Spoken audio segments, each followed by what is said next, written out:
ठीक है। तो गुड इवनिंग एवरीवन। आज जो चैप्टर हम डिस्कस करेंगे वो है ऑर्गेनिज्म एंड पॉपुलेशन। इस चैप्टर में भाई सीबीएसई का जो पेपर है हमारा 24-25 का, उसमें से इस चैप्टर में से 3 नंबर का एक क्वेश्चन डाला हुआ है। ठीक है, तो अगर उसके अकॉर्डिंग जाएं तो इस चैप्टर से 3 नंबर का एक क्वेश्चन आ सकता है सेक्शन सी में।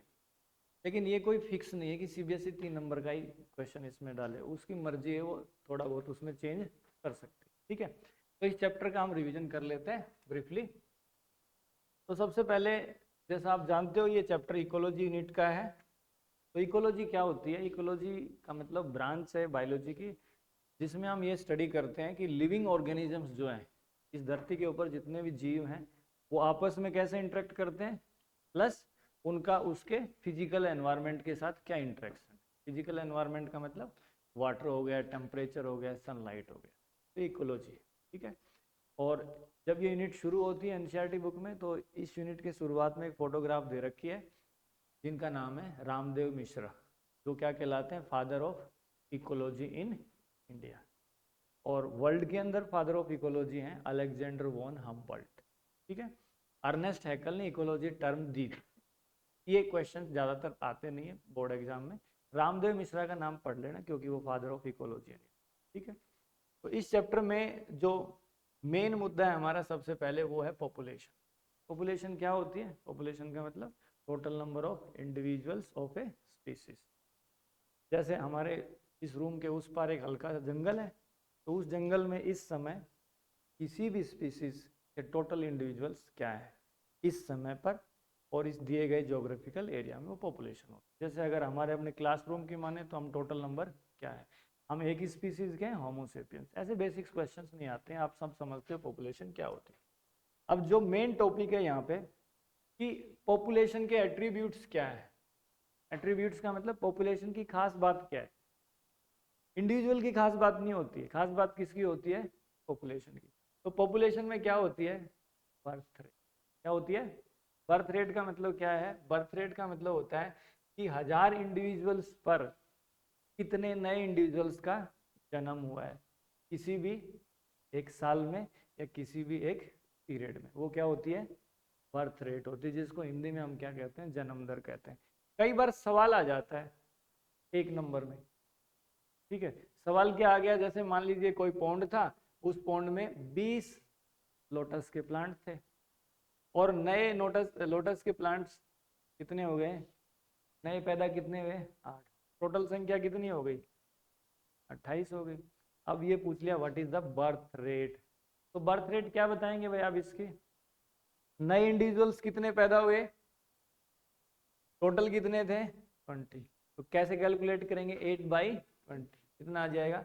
0.4 ऑफस्प्रिंग पर लोटस पर ईयर।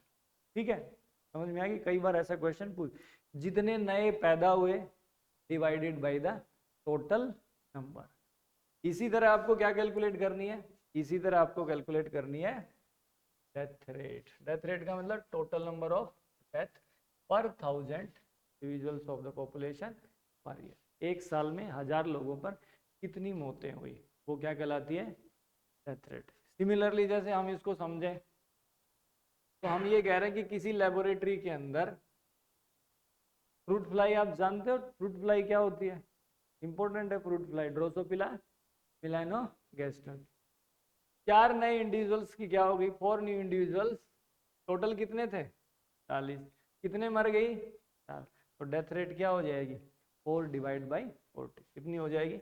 0 पॉइंट। तो इसको बस याद रखना, नए कितने पैदा हुए, मर कितने गए, divided by the total number. ठीक है, उसके बाद ये कॉमन बात है कि पॉपुलेशन का क्या होता है? Sex rate. ठीक है, जैसे हम क्लासरूम की बात करें तो कितने परसेंट गर्ल्स हैं, कितने परसेंट बॉयज है, वो सेक्स रेशियो हो जाता है। किसी भी पॉपुलेशन का क्या होता है? Sex ratio. अब पॉपुलेशन एट्रीब्यूट्स के अंदर जो सबसे इंपॉर्टेंट बात है, जहां से क्वेश्चन आने की संभावना बहुत ज्यादा होती है, वो क्या होता है? Age pyramid. क्या होता है? Age pyramid. तो एज पिरामिड जानने से पहले हमें 3 चीजों का पता होना चाहिए, जिसको हम कहते हैं एज डिस्ट्रीब्यूशन। किसी भी पॉपुलेशन के अंदर भाई जो इंडिविजुअल्स हैं वो अलग अलग एक एज ग्रुप में होते हैं। किसमें होते हैं? जैसे कुछ इंडिविजुअल्स हैं जो प्री रिप्रोडक्टिव, जिनमें अभी भी रिप्रोडक्टिव मैच्योरिटी नहीं आई। जैसे मैं कहता हूँ जिनकी उम्र 0 से 15 साल तक है, उनको हम क्या मान लेंगे? Pre reproductive. रिप्रोडक्टिव का मतलब वो एज ग्रुप जो क्या कर रहा है? ऑफस्प्रिंग पैदा कर रहा है। जैसे 15 से 30, 30 से 45, ये वाली एज ग्रुप में ऑफस्प्रिंग प्रोड्यूस हो रहे हैं। फिर आ गए ये जिनको हम अक्सर बुजुर्ग लोग कहते हैं, ठीक है, 45 से 90 तक की जो एज ग्रुप वाले, ये तो हम ह्यूमंस की बात कर रहे हैं। किसकी बात कर रहे हैं? तो एक पॉपुलेशन में अलग अलग क्या होता है? एज ग्रुप होता है, और उस एज ग्रुप का क्या होता है? डिस्ट्रीब्यूशन। इस एज ग्रुप को, इस डिस्ट्रीब्यूशन को हम एक ग्राफ के रूप में रिप्रेजेंट करते हैं, जिसको हम क्या कह देते हैं? Age pyramid. क्या कहते हैं? एज पिरामिड में बेस पर क्या मिलेगा? Pre reproductive. उसके ऊपर क्या मिलेगा? रिप्रोडक्टिव। टॉप पे क्या मिलेगा? ठीक है, समझ में आ गया? जो हमारे पास एज ग्रुप है उनका ग्राफिकल रिप्रेजेंटेशन क्या कहलाता है? पिरामिड कहलाता है। और पिरामिड इस तरह से बनते हैं। बेस पे क्या आ गया? Pre reproductive. बीच में क्या आ गया? रिप्रोडक्टिव। और ऊपर क्या आ गया? पोस्ट। ठीक है, तो यहां से जो क्वेश्चन आता है उसकी संभावना बहुत ज्यादा है। कई बार आपको या तो सीधा डायग्राम दे देंगे, डायग्राम पे कुछ पूछ सकते हैं। जैसे ये सबसे पहला मैंने बता दिया, ये बार किसको रिप्रेजेंट कर रहा है? Pre reproductive. ठीक है, सबसे ज्यादा होते हैं। उसके बाद इसके ऊपर क्या आ जाएगा भाई? बेस पे क्या हो गया? Pre reproductive. उसके बाद ये ग्रुप कौन सा हो गया? रिप्रोडक्टिव। तो देखिए ये ज्यादा है, ये क्या है? कम। ये इससे भी कम। ये कौन सा ग्रुप बता दिया? रिप्रोडक्टिव। उसके बाद क्या आ जाएगा हमारे पास? पोस्ट। और कम, और कम। ठीक है, समझ में आ गई बात? तो ये कौन सा ग्रुप हो गया? सभी एज ग्रुप्स को हमने क्या कर दिया? एक ग्राफिकल तरीके से क्या कर दिया? रिप्रेजेंट कर दिया। तो हमारे पास जो शेप आती है वो शेप कैसी आती है भाई? एक्सपांडिंग। ये कौन सा पिरामिड हो गया? एक्सपांडिंग। जिन देशों में इस तरह का ग्राफ आता है इसका मतलब उनकी जनसंख्या बढ़ रही है। क्या हो रही है? बढ़ रही है। और इसको हम ट्रायंगुलर शेप मान सकते हैं। कैसा मान सकते हैं इसको? ट्रायंगुलर। आपको ऐसा ना दे के ऐसा भी दे सकते हैं, इस तरह से भी रिप्रेजेंट कर सकते हैं। तो ये ज्यादा, ये कम, और ये सबसे। ठीक है, अब देखो मान लीजिए सवाल पूछ लिया, जैसे हमारा देश इस कैटेगरी में आता है। ये देश हैं जिनके अंदर क्या है भाई? इस तरह का एज पिरामिड हमें देखने को मिलता है। ठीक है, हम अपने देश की बात कर लें। तो मान लीजिए क्वेश्चन आ गया कि ये पिरामिड हमारे देश के अंदर जो पॉलिसी मेकर्स हैं, क्या है? पॉलिसी बनाने का काम किसके पास है? गवर्नमेंट के पास। तो उनको कैसे मदद कर सकता है? ठीक है, क्वेश्चन इस तरह से आ गया कि जो पॉलिसी मेकर्स हैं उन क्या मदद कर सकता है? तो पॉलिसी मेकर्स ये देख सकते हैं कि इस एज ग्रुप में इंडिविजुअल्स क्या है? ज़्यादा है। तो वो एजुकेशन सेक्टर पे कितना बजट पास करना है, हेल्थ सेक्टर को कितना बजट देना है, ठीक है, और जो अलग एज ग्रुप है, जैसे ये एज ग्रुप वाले, जैसे बुजुर्ग लोग हैं तो उनको फ्री राशन देना है, जो भी उनकी स्कीम है वो किस तरह से इम्प्लीमेंट करना है। तो ये एज पिरामिड क्या करता है? उनको लगभग थोड़ा सा हेल्प करता है। ठीक है, इस तरह के क्वेश्चंस भी आ सकते हैं। ठीक है, ध्यान रखना, इस तरह के क्वेश्चंस भी इसमें आ सकते हैं। दूसरा जो एज पिरामिड होता है भाई हमारे पास, वो कौन सा होता है? जिसको स्टेबल कहते हैं। क्या कहते हैं?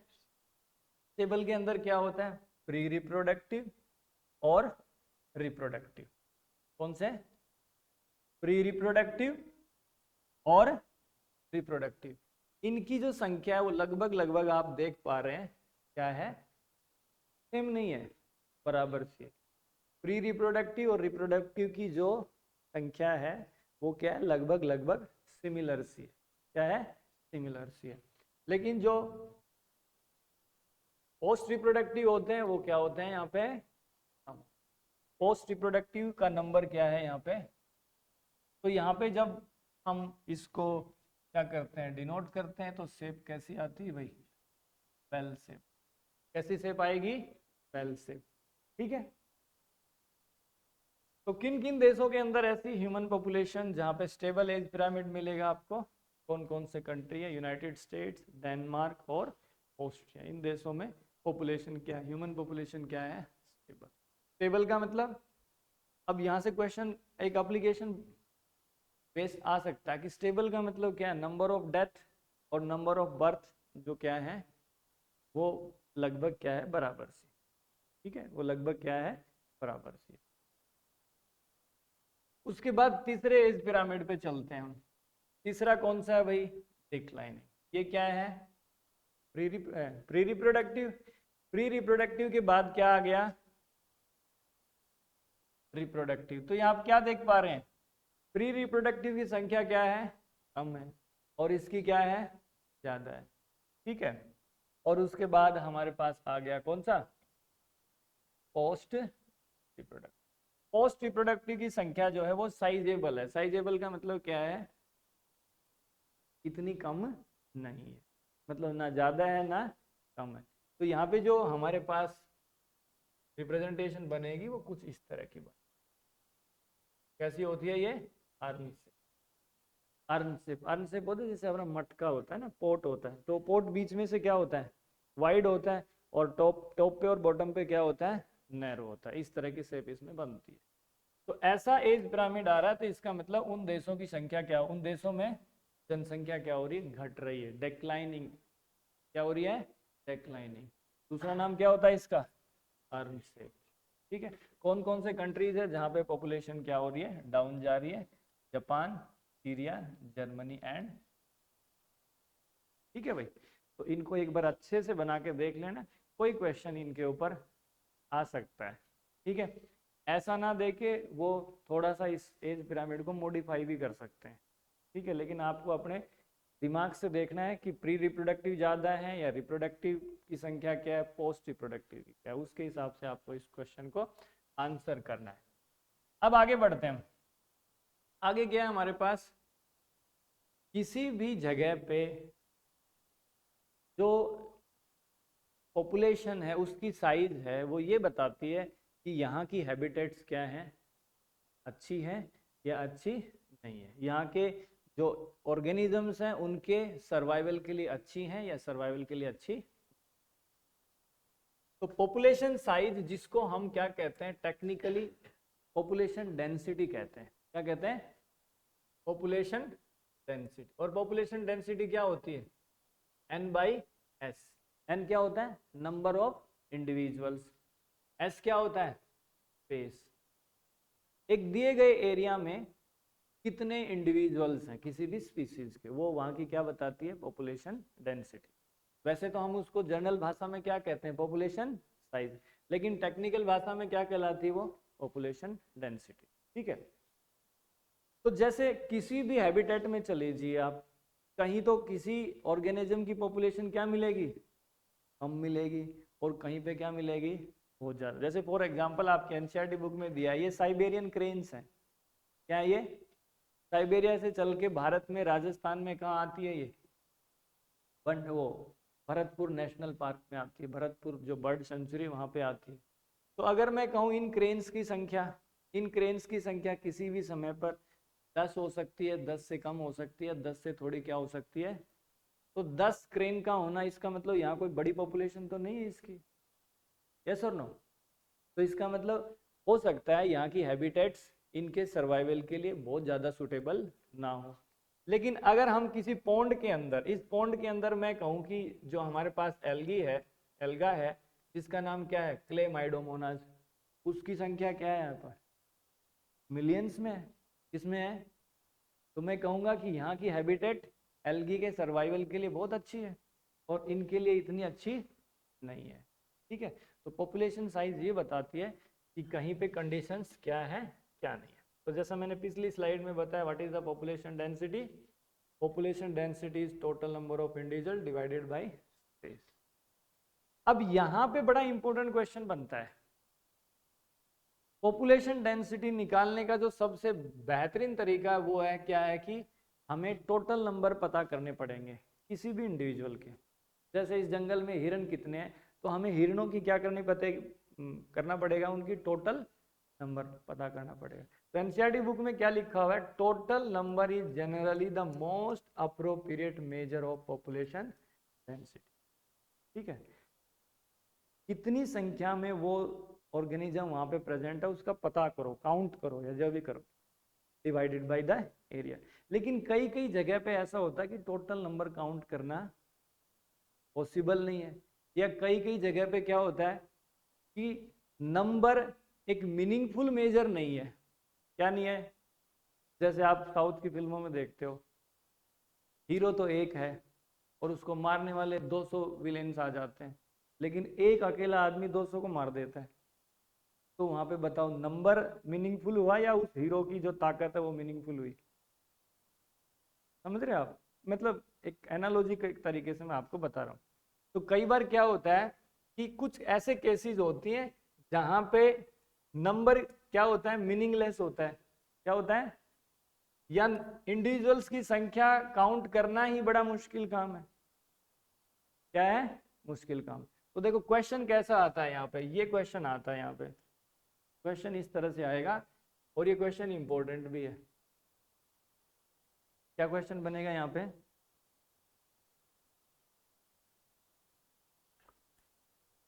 क्वेश्चन ये बनता है कि sometime percentage cover or biomass is more meaningful measure of population size than number। ठीक है, कई कई बार पॉपुलेशन डेंसिटी निकालने के लिए हम नंबर को छोड़ देते हैं और किसको पकड़ लेते हैं? बायोमास को। किसको? ठीक है, जैसे फॉर एग्जांपल ये एक बैनियन ट्री है। क्या एक? इसकी संख्या कितनी है? नंबर क्या है इसका? ये हमारे पास प्लांट है, इस प्लांट का नाम क्या है? ये खड़े हैं ना, ये क्या है? पार्थिनियम। इनकी संख्या मान लीजिए यही प्लांट इस बैनियन ट्री के नीचे है और इसकी संख्या कितनी है? 200। तो पॉपुलेशन डेंसिटी किसकी ज्यादा होगी अगर हम नंबर को मान के चलें तो? पार्थिनियम की ज्यादा होगी। यस और नो? लेकिन इस अकेले पेड़ का यहाँ पे इतना बड़ा इकोलॉजिकल रोल है इसका, ये जो यहाँ पे अपना योगदान दे रहा है ना नेचर के अंदर, वो योगदान ये वाले पेड़ 200 नहीं दे पाएंगे। ठीक है, तो यहाँ पे हम नंबर नहीं लेंगे। अगर हमें यहाँ पे पॉपुलेशन डेंसिटी कैलकुलेट करनी है तो नंबर नहीं कैलकुलेट करेंगे, हम क्या लेंगे? बायोमास। क्योंकि एक अकेला बैनियन ट्री यहाँ पे बहुत बड़ा मेजर इकोलॉजिकल रोल प्ले कर रहा है देन द 200 पार्थिनियम प्लांट। ठीक है, तो एनसीईआरटी बुक में बहुत बेहतरीन लाइन लिखी है, उनको आप ठीक से याद कर लें। क्लियर? क्वेश्चन क्या आएगा? ऐसा आ सकता है क्वेश्चन, वाई परसेंटेज कवर या biomass is more meaningful measure of population density as compare to number. ठीक है, ये उदाहरण दे देंगे आप, एक बैनियन ट्री है जिसके नीचे 200 पार्थिनियम प्लांट खड़े हुए हैं। ठीक है, लेकिन जो रोल ये प्ले कर रहा है वो रोल ये प्ले नहीं कर पा। समझ गए? दूसरा केस आता है, दूसरा केस ये आता है कि अगर कोई कहे कि यहाँ की पॉपुलेशन डेंसिटी कैलकुलेट करो, इन्होंने अगर ये पूछ लिया जाए भाई यहाँ की पॉपुलेशन डेंसिटी कैलकुलेट करो, तो ये एक बैक्टीरियल कल्चर है। क्या है ये? और ये बैक्टीरियल कॉलोनीज है, दिख रहे हैं आपको ये डॉट से डॉट, ये क्या है? Bacterial colonies. ठीक, अगर इस कॉलोनी में आप बैक्टीरिया कैलकुलेट करें तो वो मिलियंस में चले जाएंगे। किसमें चले जाएंगे? और क्या आप यहाँ नंबर कैलकुलेट कर सकते हैं बैक्टीरियम का? नहीं, पॉसिबल ही नहीं है। और अगर मान लीजिए करने भी लगे तो बहुत टाइम कंज्यूमिंग प्रोसेस है। ठीक है, तो इस केस में हम क्या नहीं करेंगे? नंबर नहीं लेंगे, यहाँ पे क्या लेंगे? बायो। यहाँ पे भी क्या लेंगे? बायो। तो क्या कहता है? Total number is not an easily adoptable measure if population is huge and counting is impossible. जैसा इसके अंदर एक, व्हाट इज दिस? क्या है बच्चों? ये पेट्री प्लेट, और इस पेट्री प्लेट के अंदर जो बैक्टीरियम है उन बैक्टीरियम्स की संख्या कैलकुलेट करना यहाँ पे क्या नहीं है? पॉसिबल नहीं है। तो यहाँ पे भी हम क्या लेंगे? कौन सा पैरामीटर लेंगे? बायोमास। तीसरी सिचुएशन में क्या होती है? तीसरा सिचुएशन ये होता है जैसे ये कोई लेक है, इस लेक में कितनी मछलियां हैं, सारी मछलियां।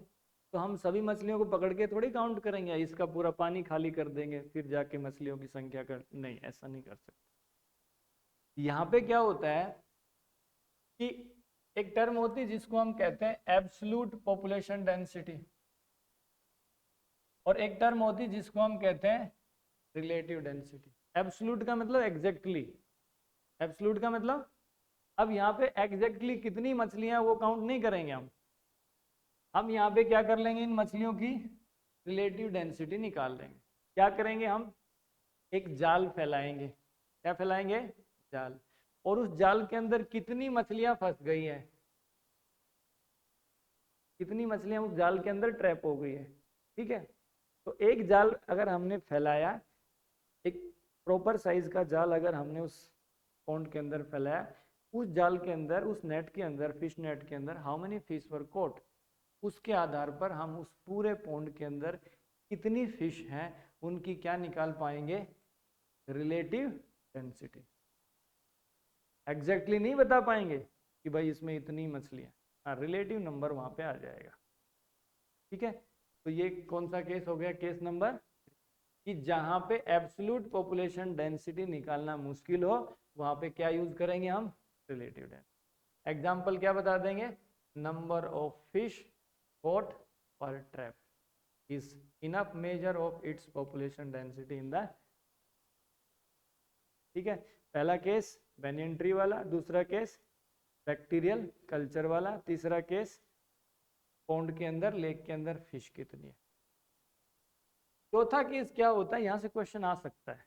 ठीक है, चौथा केस क्या है, कई बार हम जैसे हमारे नेशनल पार्क में या किसी सेंचुरी के अंदर हम किसी एनिमल का सेंसस कर रहे हैं, नंबर गिन रहे हैं, जैसे बाघों की संख्या कितनी है, टाइगर सेंसस कर रहे हैं हम, तो हम उनको बिना देखे ही क्या कर लेते हैं, उनका नंबर काउंट कर लेते हैं। तो इसको हम क्या कहते हैं, indirect estimate of population size without actually counting them, और ये इनडायरेक्ट मेजरमेंट है। जैसे हमें क्या दिख गए, किसी के पंजे के निशान दिख गए, तो इसका मतलब एक ही हो गया भाई, एक शेर यहाँ पे है, हाँ एरिया बहुत बड़ा है। या हमें किसी भी जानवर का फिकल मैटर वहां पे मिल गया, क्या मिल गया, फिकल मैटर, पेटल, जिसको हम कहते हैं फिकल पैलेट्स, तो इसका मतलब यहाँ पे भी एक नंबर ये हो गया। तो इससे हमने उसको बिना, उस जानवर को बिना देखे हमने उसका नंबर नोट कर लिया कि 1 2 3, इस तरह से हम क्या निकाल सकते हैं, पॉपुलेशन साइज निकाल सकते हैं। समझ में आ गई बात, ठीक है। उसके बाद यहां से भी क्वेश्चन आता है, जैसा हम बार बार क्या, कौन सा वर्ड यूज कर रहे हैं, पॉपुलेशन डेंसिटी। ठीक है, पॉपुलेशन डेंसिटी में number divided by area, number divide by area. अब किसी भी जगह पे पॉपुलेशन डेंसिटी कैसे बदलती है, अगर किसी जगह पे किसी हैबिटेट में नेटिलिटी, नेटिलिटी का मतलब बर्थ रेट, नेटिलिटी का मतलब अगर इंडिविजुअल्स का जन्म ज्यादा हो रहा है तो वो क्या होगी, पॉपुलेशन डेंसिटी वहां पे इंक्रीज होगी, क्या होगी, इंक्रीज। और अगर मोर्टेलिटी, डेथ रेट, क्या भाई, अगर इंडिविजुअल ज्यादा मर रहे हैं तो पॉपुलेशन डेंसिटी क्या होगी, उस पर नेगेटिव इफेक्ट होगा, क्या होगा। एक टर्म होती है जिसको कहते हैं इमिग्रेशन, क्या कहते हैं, जैसे किसी दूसरे हैबिटेट से कुछ इंडिविजुअल छोड़ के हमारी हैबिटेट में आ गए, कहाँ गए, जैसे कुछ बच्चे एक सेक्शन से दूसरे सेक्शन में माइग्रेट कर जाते हैं, तो जहाँ जिस सेक्शन में माइग्रेट कर रहे हैं वहाँ पे क्या हो गया, डेंसिटी क्या होगी, बढ़ गई, और जहाँ से छोड़ के आए वहाँ पे क्या होगी, घट गई। एक होता है इमिग्रेशन और एक होता है इमिग्रेशन। तो इसका इफेक्ट क्या होता है, पॉजिटिव, इसका क्या होता है, नेगेटिव। इमिग्रेशन का मतलब वहाँ से छोड़ के चले जाना। इस पे कई बार न्यूमेरिकल आता है, क्या आता है, जैसे किसी एक गोदाम के अंदर 20 चूहे थे, कितने चूहे थे, तो 20 चूहे का मतलब वो तो क्या है, एंटी इनिशियल पॉपुलेशन डेंसिटी, क्या है, इनिशियल पॉपुलेशन, और एंटी +1 का मतलब फाइनल। ठीक है, तो 20 तो ये हो गए इनिशियल। अब ये कहता है कि वहां पे भैया क्या हुआ, 10 चूहे और पैदा हो गए। कितने चूहे पैदा हो गए? 10। और क्या हुआ कि दूसरे गोदाम से 4 चूहे भाग के वहां पे आ गए, तो ये क्या हो गया? इमिग्रेशन। ठीक है, और डेथ का मतलब 3 चूहों को बिल्ली खा गई, ये डेथ हो गई, और 2 वहां से छोड़ के चले गए। तो बताओ फाइनल पॉपुलेशन डेंसिटी क्या होगी? समझ गए? आपको सिर्फ उस क्वेश्चन में दी हुई चीजों को याद रखना है। ठीक है, इनिशियल कितना था, कितने नए पैदा हुए, कितने दूसरी जगह से छोड़ के वहां पे आ गए, कितने मर गए, कोई भी तरीका हो सकता है डेथ का, और कितने वहां से छोड़ के चले गए। इमिग्रेशन का मतलब छोड़ के चला जाना, इमाइग्रेशन का मतलब नयों का आ जाना, इसका मतलब बर्थ रेट, और इसका मतलब डेथ। बस ये फार्मूला याद रखना, और इस फार्मूले में आपको क्या करनी है, वैल्यू पुट करनी है। ठीक है, आगे बढ़े। अब ये इस चैप्टर का सबसे इंपॉर्टेंट टॉपिक है, जिसको हम क्या कहते हैं, पॉपुलेशन ग्रोथ मॉडल। किसी भी हैबिटेट की पॉपुलेशन जो है वो समय के साथ कैसे बढ़ रही है, किसके साथ है, वो क्या कहलाता है, ग्रोथ मॉडल।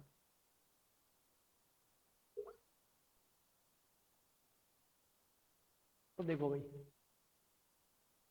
हमारे पास पॉपुलेशन ग्रोथ मॉडल का मतलब समझ गए, समय के साथ पॉपुलेशन डेंसिटी कैसे बदल रही है, उसको हम ग्राफ के रूप में रिप्रेजेंट करते हैं। फर्स्ट वन क्या है, एक्सपोनेंशियल, जिसको हम जे शेप भी कहते हैं। ये कौन सा एक्सिस हो गया, एक्स एक्सिस। एक्स एक्सिस पर क्या ले लिया हमने, टाइम। ये कौन सा एक्सिस हो गया, क्या ले लिया इस पे, पॉपुलेशन साइज, जिसको हम किससे रिप्रेजेंट करते हैं, एन से। इसको किससे रिप्रेजेंट करते हैं, टी से। ये लाइन बड़ी इंपॉर्टेंट है, इस लाइन को क्या कहते हैं हम, के। व्हाट इज के क्या होती है भाई, और इसके ऊपर सवाल आता है, what does K represents there, what is the carrying capacity. Carrying capacity का मतलब एक ecosystem in terms of resources, ठीक है, in terms of food and space, कितने इंडिविजुअल्स को वो रहने के लिए जगह दे सकता है और खाने के लिए रिसोर्सेज दे सकता है, मतलब फूड दे सकता है, वो उसकी क्या होती है, कैरिंग कैपेसिटी कहलाती है। ठीक है, के मीन्स कैरिंग कैपेसिटी। तो जो हमारा ये एक्सपोनेंशियल ग्रोथ है, इसकी शेप कैसी आती है, ये शेप आती है। और याद रखना ये किसको क्रॉस कर जाता है, कैरिंग कैपेसिटी को क्रॉस कर जाता है। और भैया यहाँ पे ये वाला फेज है, ये फेज क्या कहलाता है, यहाँ पे लेग फेज। लेग का मतलब अभी इतनी ग्रोथ नहीं है, स्लो क्या हो रही है, स्लोली क्या हो रही है, इसकी ग्रोथ हो रही है। और उसके बाद ये नेक्स्ट वाला क्या है भाई, एक्सपोनेंशियल फेज। कौन सा, हो गया एक्सपोनेंशियल फेज। अब यहाँ पे सवाल आता है कि what is the equation A here. यहाँ पे पूछ लेंगे इक्वेशन ए क्या होती है, dn/dt is equal to R N. What is N here, population density with respect to time, R N. N का मतलब इनिशियल पॉपुलेशन डेंसिटी। आर क्या होता है, आर होता है rate of, intrinsic rate of natural increase, intrinsic rate of, और ये होता है बी माइनस डी। क्या होता है, B minus, what is B, birth, D means death. जिस पॉपुलेशन के अंदर बर्थ ज्यादा हो डेथ कम हो, वहां पे आर की वैल्यू क्या होती है। अब सवाल आता है कि ऐसा कर्व आपको कहाँ मिलेगा, कौन सी कंडीशंस होगी तब ऐसा कर्व मिलेगा भैया, कौन सी कंडीशन मिलेगी यहाँ पे, ऐसा कर्व कब देखने को मिलता है, जब रिसोर्सेज क्या होते हैं, रिसोर्सेज क्या होते हैं, अनलिमिटेड। क्या होते हैं, तो पॉपुलेशन कैरिंग कैपेसिटी को भी क्या कर जाती है, क्रॉस कर जाती है। लेकिन ये पॉपुलेशन बहुत अचानक से सडनली क्या हो जाती है, क्रैश हो जाती है, क्योंकि एक समय के बाद रिसोर्सेज क्या हो जाते हैं, खत्म हो। ठीक है, समझ में आ गई बात। What is the equation, dn/dt is equal to R. R is intrinsic rate of natural increase. इस dn/dt को हम एक अलग रूप में भी लिखते हैं, जिसको हम कहते हैं NT इज इक्वल टू क्या कहते हैं, ये क्या है भाई, इसको लॉग फॉर्म में कन्वर्ट कर दिया, किसमें, log form. NT is equal to N0 e की पावर RT। ये तो जो डेंसिटी है एट द टाइम t, और ये N0 का मतलब initial. What is E, base of natural logarithm, और R क्या है, intrinsic rate of natural increase, and what is T, T is time. ठीक है, समझ में आया, इंपॉर्टेंट है दिस वन इज, आपको बार बार ये बताया जा रहा है, तो इसको ठीक से पढ़ लेंगे। दूसरा जो ग्रोथ मॉडल है, इसके कई नाम है, it is represented by many names. First one is logistic growth model, second one is sigmoid, third one is वर्ल लॉजिस्टिक ग्रोथ मॉडल। और ये एक्चुअल में रियलिस्टिक है। क्या होता है, देखो अगर मैं ये कहूँ कि जीवन में बहुत सारी बातें होती है, एक तो होती है जो दार्शनिक बातें, एक होती है जो रियलिटी। ठीक है, कहने को तो कुछ भी होता है, लेकिन जो रियलिटी होता है, जिसको हम जी रहे हैं, वो तो क्या है, रियलिटी। सोचने के लिए बहुत सारी चीजें क्या होती हैं, स्केप्टिज्म होता है वो। लेकिन जो एक्चुअल में ग्रोथ होती है, वो कौन सी होती है, लॉजिस्टिक वाली होती है। क्यों, क्योंकि नेचर में रिसोर्सेज हमेशा क्या होते हैं, लिमिटेड होते हैं। क्या होते हैं, लिमिटेड। तो इसका ग्राफ कैसे प्लॉट करेंगे, सिमिलरली एक्स एक्सिस ले लेंगे, क्या ले लिया हमने, टाइम। इधर क्या ले लिया भाई हमने, पॉपुलेशन साइज या डेंसिटी। ठीक है, ये क्या होगी, के, व्हाट इज के, कैरिंग कैपेसिटी। और ऐसा कर्व आता है इसमें, जिसको हम क्या कहते हैं, एस सेट। क्या आता है, एस सेट। अब इसमें 4 फेज होते हैं। देखो पिछले वाले में कितने फेज थे, तो लैग एंड लॉग। यहाँ पे पहला कौन सा आएगा, लैग फेज, स्लो ग्रोथ हो रही है यहाँ पे। फिर क्या आ जाएगा, लॉग। फिर उसके बाद क्या होने शुरू हो जाएगी, डिक्लाइन। और उसके बाद आ जाएगा एसिम्पटोट, या इसको हम स्टडी फेज भी कहते हैं। क्या कहते हैं इसको, स्टडी फेज। ये जो पॉपुलेशन है, ये कैरिंग कैपेसिटी से ऊपर नहीं जाएगी। ठीक है, इसको भी ठीक से पढ़। अच्छा, यहाँ पे होता है कि ऐसी कंडीशन कब होती है, ऐसी कंडीशन कब होती है, जब रिसोर्सेज क्या होते हैं, लिमिटेड होते हैं। क्या होते हैं, लिमिटेड होते हैं। और इसके लिए इक्वेशन क्या होगी भाई, dn/dt is equal to Rn। देखिए ये तो पहले वाले के लिए थी, k minus N divide by k क्या है यहाँ पे, कैरिंग कैपेसिटी। अब क्वेश्चन इस तरह से पूछ लिया जाएगा, मान लीजिए किसी जंगल में हिरन है, और वहां पे उसके प्रीडेटर्स नहीं है। क्या नहीं है, तो बताओ कौन सा कर्व आएगा, जे से पाएगा, एस से पाएगा, जे से पाएगा, इन अब्सेंस ऑफ प्रीडेटर्स। इसको किसी ने किसी तरीके से वो मोल्ड करके भी आपसे पूछ सकते हैं। ठीक है, आगे बढ़ते हैं। हाँ,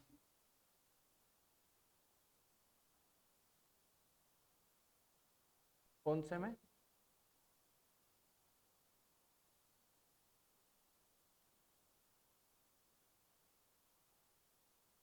बाद में डिस्कस कर लेंगे, फिर रिकॉर्डिंग चल रही है ना, टाइम। देखो आगे बढ़ते हैं हम। ये नेक्स्ट कंसेप्ट है, जिसको हम क्या कहते हैं, लाइफ हिस्ट्री ट्रेड्स वेरिएशन। इस धरती पर जितने भी जीव हैं, उनकी जो लाइफ हिस्ट्री है, वो सबकी क्या होती है, अलग अलग होती है। क्या होती है, जैसे हम सबका जीवन क्या है, क्योंकि हमारी सबकी समस्याएं क्या है, अलग है। ठीक है, अब जो इंसान को छोड़ के जो जितने भी जीव हैं, उनकी भी अपनी अपनी समस्याएं हैं। उनकी समस्याएं किस वजह से होती है, बायोटिक और एबायोटिक। एक मछली को खतरा है कि उसका प्रेडेटर उसको खा जाएगा। एक मछली को ये डर है कि जिस पानी में रह रही है उसका टेम्परेचर बढ़ जाएगा। ठीक है, हमारी प्रॉब्लम्स अलग है, लिविंग ऑर्गेनिजम्स की जो दूसरे जीव उनकी प्रॉब्लम्स क्या है, अलग। तो उन्होंने अपने अकॉर्डिंगली अपनी लाइफ हिस्ट्री की जो ट्रेड्स हैं, उनको क्या कर लिया है, एडजस्ट कर लिया है। ठीक है, तो देखिए एनसीईआरटी बुक क्या लिखती है कि लाइफ हिस्ट्री ट्रेड्स में वेरिएशन के कुछ एग्जाम्पल्स बताते हैं। जैसे कुछ जीव ऐसे, जैसे मछली है जिसको हम कहते हैं पैसिफिक साल्मन फिश, ये अपने जीवन काल में एक ही बार ब्रीड करती है, एक ही बार बच्चे पैदा करती है, उसके बाद खत्म।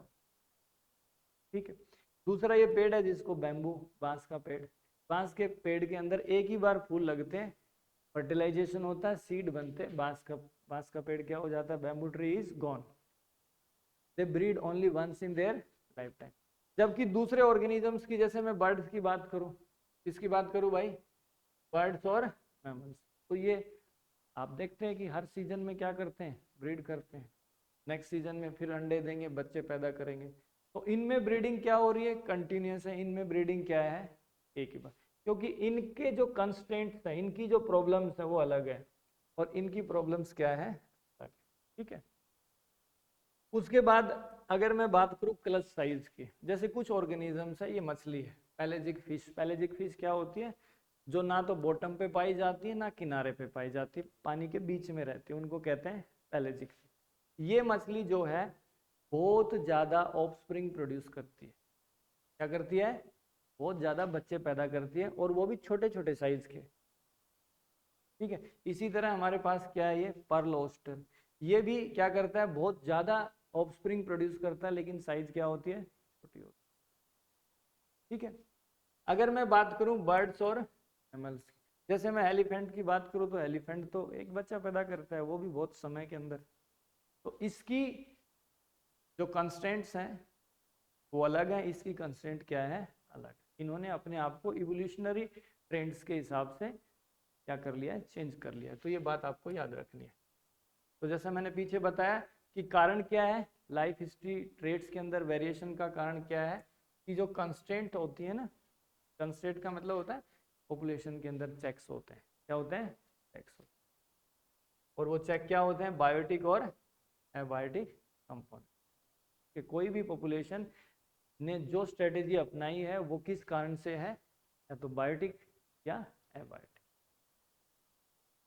फिर इस अध्याय का जो सबसे इंपॉर्टेंट एस्पेक्ट्स है, जहां से क्वेश्चन आने की संभावना ज्यादा होती है, वो क्या है, पॉपुलेशन इंटरेक्शन। क्या है भाई, पॉपुलेशन इंटरेक्शन, ठीक है। यहाँ से क्वेश्चंस आने की प्रोबेबिलिटी क्या होती है, ज्यादा। अगर मान लीजिए 3 नंबर का क्वेश्चन दे दिया और आपको 3 स्टेटमेंट दे दी कि बताओ इनमें कौन सी इंटरेक्शन है, तो वो आपके लिए इजी हो जाएगा, यस और नो। तो यहाँ समझिए, उसको पहली इंटरेक्शन है जिसको हम क्या कहते हैं, प्रीडेशन। प्रीडेशन एक सिंपल सी इंटरेक्शन है जिसमें 2 स्पीसीज हैं जो आपस में इंटरेक्ट कर रही हैं, जिसमें एक स्पीसीज को हम कहते हैं प्रीडेटर, दूसरी को क्या कहते हैं, प्रे। प्रीडेटर प्रे को खा जाता है, ये प्रीडेशन है, ठीक है। जैसे आप इस डायग्राम में देख रहे हैं, ये क्या है, मेंढक प्रीडेटर है, और जिसको ये खा रहा है जो ग्रास ओपर है, ये क्या है, इसका प्रे है। और जैसे शेर हिरन को खा गया, उल्लू रेट को खा गया, ये सब किसके एग्जाम्पल हैं, प्रीडेशन। इसमें जो इंपॉर्टेंट क्वेश्चन आता है, वो एक बहुत इंपॉर्टेंट क्वेश्चन बनता है यहाँ पे, वो देखिए। एक एग्जाम्पल दिया है एनसीईआरटी बुक में कि 1920 के अंदर ऑस्ट्रेलिया के अंदर ये एक कैक्टस है, प्रिकली पियर कैक्टस। कैक्टस समझते हो, ये इतना ज्यादा फैल गया ऑस्ट्रेलिया की जमीन के ऊपर कि इसको कंट्रोल करना बड़ा मुश्किल था, ठीक है। कंट्रोल कैसे किया गया, इस कैक्टस का एक नेचुरल प्रीडेटर यहाँ पे इंट्रोड्यूस किया गया जिसका नाम था मोथ। एनसीईआरटी बुक में इसका बस मोथ नाम लिखा हुआ, वैसे कोचिनियल इंसेक्ट था, मोथ था। ये मोथ क्या करता है, अंडे देता है, अंडों से क्या निकलते हैं, लार्वा। वो लार्वे क्या करते हैं, इसको खा जाते हैं। तो इस मोथ ने इसकी पॉपुलेशन को क्या किया, ऑस्ट्रेलिया के अंदर कंट्रोल किया। तो ये मोथ क्या हो गया, इसका प्रेडेटर, और ये कैक्टस क्या हो गया, इसका प्रे। तो बायोलॉजिकल क्या कर रहा है, इसको ये कंट्रोल कर रहा है, क्या कर रहा है, कंट्रोल। उसके बाद ये आपने मलेरिया वाली डिजीज के अंदर भी पढ़ा था, इस क्या नाम है इस मछली का, गैम्बूच। गैम्बूचा फिश किसको खाती है, मॉस्किटो के लार्वा, ठीक है। तो ये क्या होगी, प्रेडेटर, और ये क्या हो गया, प्रे हो गया, ठीक। फिर जो इंपॉर्टेंट क्वेश्चन बनता है यहाँ से, वो क्वेश्चन यहाँ से आता है कि what is role of predation in nature. Predation का प्रोसेस जो है वो नेचर के अंदर क्या रोल प्ले करता है।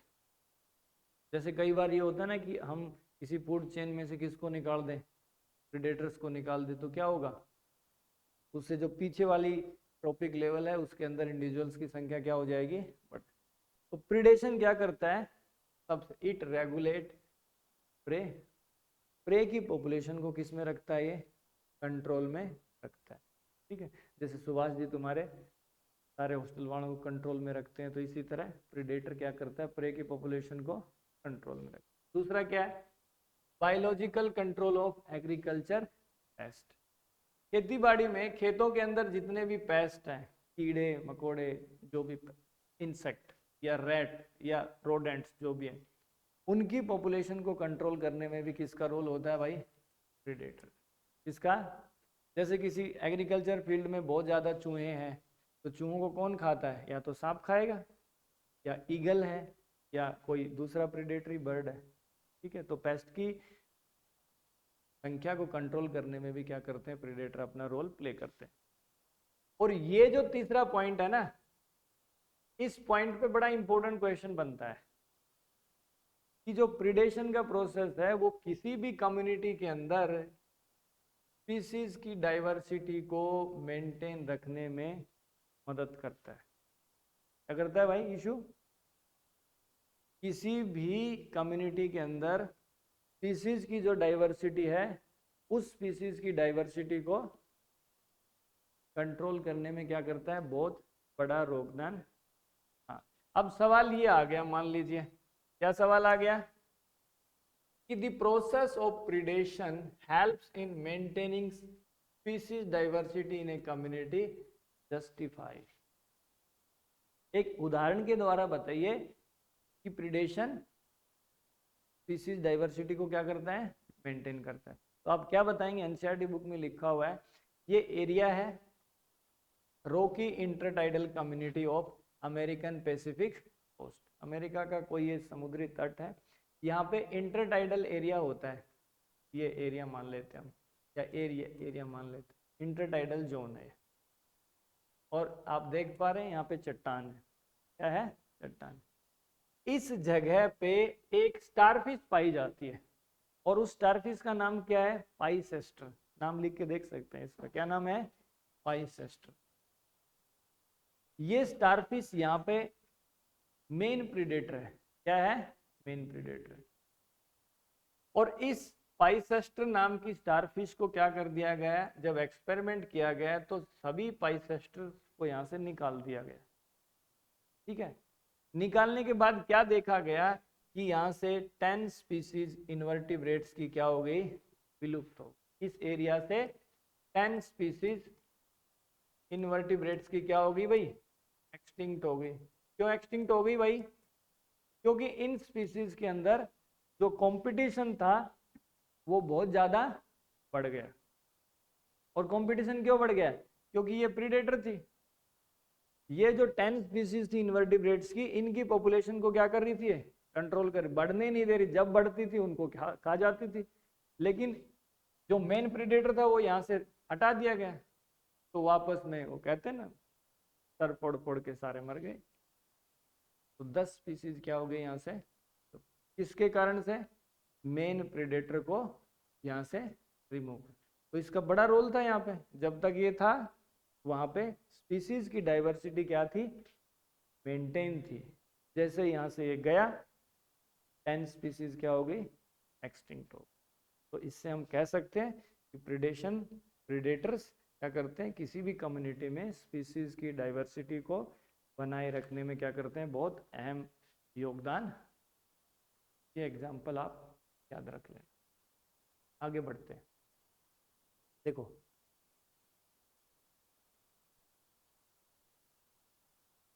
एनसीईआरटी बुक लिखती है, इस धरती पे कोई ऐसा जीव नहीं है कि उसको प्रीडेटर खा जाए। कोई हिरण नहीं चाहेगा कि उसको चीता या शेर आके खा जाए। इवन प्लांट्स भी नहीं चाहते कि कोई जानवर उसको, उसके पत्ते खा जाए, उसकी स्टेम खा जाए, कोई नहीं चाहता। ठीक है, तो कुछ प्रे ऐसे हैं जिन्होंने कुछ ऐसी डिफेंस स्ट्रेटेजी बना ली ताकि प्रेडेटर्स उनको डिटेक्ट ही ना कर पाए। तो वो स्ट्रेटेजी क्या है, जिसको हम क्या कहते हैं, कैमोफ्लेज। कैमोफ्लेज में क्या होता है कि वो जो प्रे है ना, उसकी जो बॉडी का रंग है, शेप साइज है, वो अपने सराउंडिंग से मैच कर लेता है। किससे मैच कर लेता है, तो कुछ इंसेक्ट्स हैं और कुछ फ्रॉग्स हैं। वो क्रिप्टिकली कलर्ड होते हैं, उनका रंग ऐसा है कि वो जिस जगह पे है उससे क्या करता है, मैच करता है। तो आप इसमें देख पा रहे हैं इंसेक्ट कहाँ है, देख पा रहे हैं? हिमांशु को नहीं दिख रहा है, देखो ये रहा बच्चा, ये बैठा, ये वाला दिख गया, ये बैठा, ध्यान से देखिए। अब मान लीजिए तुम इसके प्रीडेटर थे, तुम क्या थे इसके, और तुम्हें दिखाई नहीं तो तुम उसको खाओगे कैसे? सिमिलरली यहाँ पे आ जाते हैं, ये छोटे छोटे पत्थर हैं, यहाँ पे दिख रहा है आपको, तला ये बैठा भाई, है ना? तो ये दिखेगा नहीं प्रेडेटर को, बच जाएगा, छुप जाएगा। इसी तरह ये मेंढक है, दिख रहे हैं आपको, इनका जो कलर है वो इसके बैकग्राउंड से मैच कर। इसी तरह ये फ्रॉग है जो इस रो की सरफेस से चिपका हुआ है। तो प्रीडेटर्स इनको क्या नहीं कर पाते, आइडेंटिफाई नहीं कर पाते। ये बड़ा इंटरेस्टिंग प्रोसेस है इसमें, ठीक है। एनसीईआरटी बुक लिखती है एक बटरफ्लाई होती है जिसको कहते हैं मोनार्च बटरफ्लाई। क्या कहते हैं? जब ये मोनार्च बटरफ्लाई अंडे से क्या बनती है, बड़ा सुंदर लार्वा है इसका, और ये लार्वा किसको खाता है, ये लीफ को खा रहा है, ठीक है। जिस भी लीफ को खा रहा है, देखिए खा रहा है, तो उस समय क्या होता है, इस लीफ के जो पॉइजनस केमिकल हैं या डिसटेस्टफुल केमिकल्स हैं, वो इसकी बॉडी में क्या हो जाएंगे, जमा हो जाए। और ये लार्वा किस में बदलेगा, प्यूपा में, प्यूपा से क्या बनेगा, अडल्ट, ठीक है। तो ये जो बटरफ्लाई है दिखने में तो बड़ी सुंदर है, लेकिन ये क्या होती है, बहुत ही डिसटेस्टफुल होती है। क्यों? क्योंकि अपनी डेवलपमेंट के दौरान क्या होती है, इसकी बॉडी में कुछ ऐसे केमिकल्स जमा हो जाते हैं। तो जब भी इसको प्रीडेटर्स खाते हैं, जैसे हम खीरा खाते हैं और अचानक से ऐसा पीस आ जाता है जो क्या होता है, कड़वा होता है, तो हम उसको क्या करते हैं, स्पिट इट आउट, यस और नो? तो इस बटरफ्लाई को भी जब पक्षी खाते हैं, देखिए खा रहा है मजे से, थोड़ा पार्ट अंदर गया, इसको डिस्कम्फर्ट फील हुआ, और इसने देखिए अपना मुंह खोल के इस बटरफ्लाई को क्या कर दिया, वोमिट कर दिया, ठीक है। तो ये पक्षी अगर इस एक बार अपने जीवन में इसको खा लेगा, दोबारा इसके पास भी ना बाबा ना नहीं, डिसटेस्टफुल, ठीक है। तो ये भी इस बटरफ्लाई की क्या है, स्ट्रेटेजी है, अपने आप को किससे बचाने के लिए, प्रीडेटर से बचाना। अब कोई पेड़ नहीं चाहेगा उसको कोई हर्बीवोरस शाकाहारी जानवर आके उसको खाए, तो उसने भी अपने शरीर के अंदर क्या कर लिए भाई, मॉर्फोलॉजिकल चेंजेस कर लिए, कुछ ऐसे मॉर्फोलॉजिकल स्ट्रक्चर्स डेवलप कर लिए कि उसको जब कोई ग्रेजिंग करने के लिए आएगा तो आसानी से नहीं कर पाएगा। जैसे ये प्लांट आप देख रहे हैं, क्या है ये, कैक्टस। कैक्टस के अंदर क्या है, ये कौन सा है, actually these are modified leaves. क्या होती हैं ये, मॉडिफाइड लीव्स, ठीक है। और ये आप जानते हो जिसको आम भाषा में क्या कहते हैं हम, स्पीकर। अकेसिया के पेड़ में और कैक्टस में क्या होते हैं, थॉर्न्स होते हैं, जिससे जो हर्बीवोरस हैं वो इनको ग्रेज नहीं कर पाते। ये भी बड़ा इंपॉर्टेंट क्वेश्चन आता है कि ये जो प्लांट है जिसको हम क्या कहते हैं, कैलोट्रोपिस, क्या कहते हैं, कैलोट्रोपिस, इसमें कुछ ऐसे केमिकल्स प्रेजेंट हैं जिससे ये अपने आप को हर्बीवोरी से बचा लेते हैं। और वो केमिकल का नाम क्या है, ये केमिकल का नाम लिख के देख लो भाई, कार्डियक ग्लाइकोसाइडेज। क्या नाम है इसका, कार्डियक ग्लाइकोसाइडेज। तो जो पशु हैं और जो भेड़ बकरी हैं वो इसको ब्राउज नहीं करती हैं, खाती नहीं, due to presence of cardiac glycosides, ठीक। उसके बाद ये आपकी एनसीईआरटी बुक लिखती है कि कुछ प्लांट्स ऐसे हैं जिनके अंदर बहुत सारे क्या प्रेजेंट होते हैं भाई, क्या प्रेजेंट होते हैं, केमिकल्स, ठीक है। क्या प्रेजेंट है, कौन कौन से केमिकल्स हैं, ये आप देख पा रहे हैं, nicotine, caffeine, quinine, strychnine, opium, सारे नाम सुने आपने। ये क्या है भाई, ठीक है, तंबाकू में होता है ये, और तंबाकू के पेड़ में कैफीन, ओपी, क्विनिन मलेरिया की दवाई बनती है, सिंचोना प्लांट। ये स्ट्रिचनिन जो होता है ये इस प्लांट में ये प्लांट होता है, उस प्लांट का एक केमिकल है, प्लांट का नाम भी इसी से रिलेटेड है। ये बहुत ही कहते हैं पॉइजनस केमिकल है और ऐसा माना जाता है इसको खाने से जल्दी ही आदमी की क्या हो जाती है, डेथ हो जाती है, किसी भी जानवर की। इसके अलावा ये कई मेडिसिन में भी यूज होता है। और उसके बाद क्या है, ओपियम। ओपियम आपने पढ़ा है, कौन से प्लांट से प्राप्त करते हैं, पेपर सोम्निफर, जिसको हम क्या कहते हैं, अफीम कहते हैं। इन सभी प्लांट्स को, इन सभी केमिकल्स को हम क्या करते हैं, कॉमर्शियल स्केल पर क्या करते हैं, कॉमर्शियल स्केल पे क्या करते हैं, प्लांट से क्या करते हैं, एक्सट्रैक्ट करते हैं और इनका क्या होता है, मार्केटिंग होती है। लेकिन प्लांट ने ये सोच के नहीं पैदा किया अपनी बॉडी के अंदर कि इंसान मेरे से निकालेगा और उसको मार्केट में बेच के बेनिफिट कमाएगा।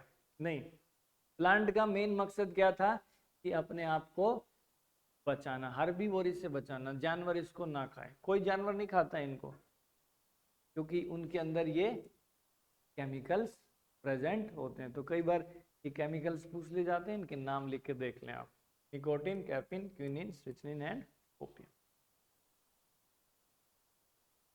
दूसरा जो हमारे पास इंटरेक्शन है, उस इंटरेक्शन को हम क्या कहते हैं, कॉम्पिटिटिव, प्रतिस्पर्धा। ठीक है, आप जानते हो प्रतिस्पर्धा का दौर है ये तो। ठीक है, तो ये तो राइवलरी है, क्या है एक, कि कौन टॉप करेगा। ठीक है, अब राइवलरी तुम्हारी मेहनत के बीच में है कि हु इज वर्किंग हार्ड, और जो ज्यादा वर्क हार्ड कर रहा है वही क्या होगा, he will be the topper. तो इसका मतलब होता है कि दो या दो से ज्यादा स्पीसीज में, लेकिन वहां पे जो राइवलरी है, फाइटिंग है, वो किसके लिए है, सेम रिसोर्स के। इसको दूसरी तरह से भी डिफाइन कर सकते हैं कि जिसमें एक स्पीसीज की फिटनेस क्या हो जाती है, सिग्निफिकेंटली कम हो जाती है, किसकी वजह से, दूसरे स्पीसीज की वजह से। कंपटीशन ये फिटनेस का मतलब होता है, जैसे दो स्पीसीज, फिटनेस का मतलब होता है कौन स्पीसीज कितने ज्यादा ऑफस्प्रिंग प्रोड्यूस करती है, वो उसकी क्या होती है, फिटनेस। अगर दो स्पीसीज में कंपटीशन है और उस कंपटीशन में एक स्पीसीज उस कंपटीशन की वजह से उसकी फिटनेस घट जाती है, तो वो भी क्या है, कंपटीशन। क्या है, कंपटीशन। कंपटीशन क्या हो सकता है, इंट्रा स्पेसिफिक भी हो सकता है, और क्या हो सकता है, इंट्रा। इंट्रा का मतलब with in the same species, with in the, जैसे टाइगर टाइगर के साथ झगड़ रहा है, लॉइन लॉइन के साथ झगड़ रहा है, फ्रॉग फ्रॉग के साथ झगड़ रहा है, तो वो हो गया इंट्रा। एक होता है inter specific, between the two different species, जैसे मछली एक बर्ड के साथ कॉम्पीट कर रही है, वो क्या होगी, इंटर, क्या होगी, इंटर। और एनसीईआरटी बुक में एक बहुत बेहतरीन एग्जांपल दिया हुआ है, और ये क्वेश्चन आपके सेकंड प्री बोर्ड में आया था, अगर आपको याद हो। सेकंड प्री बोर्ड में क्वेश्चन दिया हुआ था कि ये क्या है, एक सैलो साउथ अमेरिकन लेक है। सैलो का मतलब होता है ज़्यादा गहरी झील नहीं है। इस झील के पानी में क्या पाए जाते हैं, जूप्लैंक्टन समझते हो, फाइटोप्लैंक्टन्स के बाद क्या आते हैं, तो फाइटोप्लैंक्टन्स तो प्रोड्यूसर्स होते हैं और ये क्या होते हैं, प्राइमरी कंज्यूमर्स। इन फाइट जूप्लैंक्टन्स के लिए कौन फाइट कर रही है, मछली और फ्लेमिंगो। कौन फाइट कर रहा है, मछली और फ्लेमिंगो। मछली एक अलग टेक्सोनोमिक ग्रुप है और फ्लेमिंगो क्या है, एक अलग। तो ये कौन सा कंपटीशन हो गया, इंटर स्पेसिफिक। समझ गए, याद रखना ही। तो भैया उसके बाद हम आगे बढ़ते हैं, इंटरफेरेंस कंपटीशन। क्या कहते हैं इसको, इंटरफेयर का मतलब समझते हो, जैसे मान लीजिए आप बहुत अच्छे पढ़ने वाले बच्चे हैं, लेकिन कोई एक ऐसा बच्चा आपके बीच में बैठा है जिसकी वजह से आप ठीक से नहीं पढ़ पा रहे, उस बच्चे का यहाँ होना ही आपको क्या कर रहा है, इंटरफेयर कर रहा है। क्या कर रहा है, तो इंटरफेरेंस कंपटीशन का पहले मैं एग्जांपल बता देता हूँ, उसके बाद इसकी डेफिनेशन समझ लेंगे। जगह कौन सी थी, जहाँ डार्विन गया था, कौन गया था, वहां पे ये टोर्टवाइज था, अबिंगडोन टोर्टवाइज। घास की कोई कमी नहीं थी यहाँ पे, रिसोर्सिस की कोई कमी नहीं थी, अनलिमिटेड था। क्या था, लेकिन यहाँ पे जब ये गोट इंट्रोड्यूस की गई, बकरी को जब यहाँ पे इंट्रोड्यूस किया गया, तो क्या हुआ, इसकी जो ब्राउजिंग एफिशिएंसी थी, क्या थी इसकी ब्राउजिंग एफिशिएंसी, वो क्या थी, ज्यादा थी, क्या थी, और उसकी वजह से ये क्या हो गया, क्या हो गया, ये एक्सटिंक्ट, क्या हो गया। तो इसको हम क्या कहते हैं, इंटरफेरेंस कंपटीशन, क्या कहेंगे, तो क्या डेफिनेशन होगी, feeding efficiency of one species might be reduced due to interfering and inhibitory presence of the other species even if resources are abundant. उस बकरी की प्रेजेंस की वजह से किसको इनहिबिट हुआ, सॉल्ट वाइज को, किसको, सॉल्ट वाइज। समझ गया भाई, आगे बढ़ते हैं। आगे का कंसेप्ट है जिसको हम कहते हैं कंपटीशन रिलीज। कंपटीशन, देखिए ये एक स्पीसीज है ए, ये भी सेम स्पीसीज है, ठीक है, या थोड़ी इससे हटके हो सकती है। ये स्पीसीज सुपीरियर है और ये स्पीसीज क्या है, ठीक है। इस सुपीरियर स्पीसीज की वजह से ये वाली जो स्पीसीज है इसने अपना जो दायरा है वो यहाँ तक सीमित रखा हुआ है, जो मैंने ये व्हाइट लाइन खींच के बता रखा। इसकी डिस्ट्रीब्यूशन रेंज है वो यहाँ तक है, कहाँ तक है, ये इस डिस्ट्रीब्यूशन रेंज से बाहर नहीं जा सकती क्योंकि इसके बाजू में क्या है, एक सुपीरियर स्पीसीज, ठीक है। लेकिन क्या हुआ, अगर इस सुपीरियर स्पीसीज को हम यहां से क्या कर दें, निकाल दें, क्या कर दें, निकाल दें, तो ये जो इंफीरियर स्पीसीज थी इसका जो डिस्ट्रीब्यूशन रेंज है वो क्या हो जाएगा, बढ़ जाएगा, क्या हो जाएगा, ये वाली स्पीसीज अब यहां तक पहुंच जाएगी, पहले कहां तक थी, यहां तक थी, अब कहां तक आ गई है, यहां तक आ गई। क्यों, क्योंकि इसका जो सुपीरियर कॉम्पिटिटर था वो यहां से क्या कर दिया हमने, निकाल दिया। तो इसको हम कहेंगे कंपटीशन। जब तुम्हारा कॉम्पिटिटर वहां से चला ही गया तो फिर वो कंपटीशन क्या हो गया। So what is the definition? A species expands its distributional range dramatically when the competing species is experimentally, तो सुपीरियर थी उसको क्या कर दिया यहां से, तो इसका दायरा क्या हो गया, बढ़ गया। समझ गए। इस चीज को एक्सप्लेन करने के लिए एक्सपेरिमेंट हुआ था, ये इंपॉर्टेंट एक्सपेरिमेंट है, बहुत बार पूछ लिया जाता है। कार्नेल फील्ड एलिगेंट एक्सपेरिमेंट, ठीक है, कार्नेल फील्ड एलिगेंट एक्सपेरिमेंट। यहाँ पे दो बार्नेकल्स थे, जहाँ पे इसने एक्सपेरिमेंट किया था वो स्कॉटलैंड की एक जगह थी जहाँ पे समुद्री इलाका था, चट्टाने वगैरह प्रेजेंट थी। उसने क्या देखा, दो क्रस्टेशियंस हैं, क्रस्टेशियन समझते हो, आर्थ्रोपोडा फाइलम के अंदर आते हैं। एक का नाम था बैलेनस, दूसरे का नाम था कैथेमेलस, ठीक है। ये बैलेनस क्या था, डोमिनेंट, ये देख पा रहे हैं आप, ये क्या है, ये जीव है, क्या है ये जीव जो आर्थ्रोपोडा फाइलम में आते हैं। ये बैलेनस क्या था, डोमिनेंट, क्या था, डोमिनेंट। और ये कैथेमेलस क्या था, रिसेसिव नहीं था, जेनेटिक्स ज्यादा पढ़ ली इन्होंने, रिसेसिव मतलब इंफीरियर था, क्या था। तो ये अपनी डिस्ट्रीब्यूशनल रेंज में था, ठीक है, क्योंकि इसके बगल में कौन सा था, डोमिनेटिंग था, क्या था, डोमिनेटिंग। लेकिन जब इसको एक्सपेरिमेंटली यहाँ से हटा दिया गया तो इसकी डिस्ट्रीब्यूशन रेंज क्या हो गई, बढ़ गई, क्या हो गई, नाम याद रखना, बाला। वो अक्षय कुमार वाली फिल्म है ना, वो जो उसमें गंजा रहता है, बाला, तो बाला इज डोमिनेटिंग, बाला क्या है, डोमिनेटिंग, और कैथेमेलस क्या है, इंफीरियर। ये भी बहुत बार नंबर 2 नंबर में आ जाता है, जिसको हम कहते हैं गास्सेस कॉम्पिटिटिव एक्सक्लूजन। एक्सक्लूजन का मतलब वहां से निकालते हैं, ठीक है। तो ये क्या कहता है कि जब दो क्लोजली रिलेटेड स्पीसीज, कौन सी स्पीसीज, क्लोजली रिलेटेड स्पीसीज आपस में क्या कर रही हैं, फाइट कर रही है, क्या कर रही है, फाइट कर रही है, तो क्या होगा, क्या होगा, जो इंफीरियर है, जैसे मैं कहता हूँ ए डैश क्या है, इन, तो ये ए डैश को क्या कर देगा, यहाँ से निकाल देगा, वो साथ साथ नहीं रह सकते, जब दो क्लोजली रिलेटेड स्पीसीज क्या कर रही है, when they are fighting for the same resources they can not coexist, साथ साथ नहीं रह सकती। जो इंफीरियर है वो वहां से क्या कर दी जाएगी, इलिमिनेट कर दी जाएगी। ठीक है भाई, समझ में आ गया। ये क्वेश्चन भी बड़ा इंपॉर्टेंट है, जिसको हम कहते हैं रिसोर्स पार्टिशन। जरूरी नहीं है कि हमेशा ही क्या हो, रिसोर्स के लिए कंपटीशन हो। क्या हो, रिसोर्स का क्या हो सकता है, बंटवारा भी हो सकता है, मिल बांट के भी रिसोर्स को खाया जा सकता है।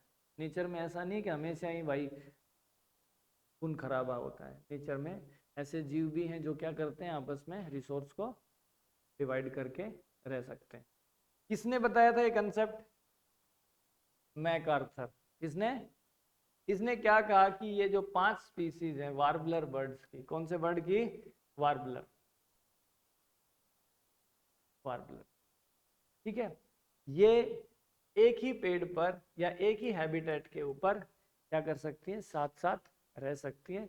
लेकिन साथ साथ रहते हुए भी ये क्या करती हैं, आपस में कॉम्पीट नहीं करती। क्यों नहीं करती, क्योंकि इन्होंने अपना जो क्या कहते हैं जिसको फीडिंग टाइम है, फॉरेजिंग पैटर्न है, बिहेवियर पैटर्न है। फॉरेजिंग का मतलब समझते हो, जब वो खाने के लिए निकलती है।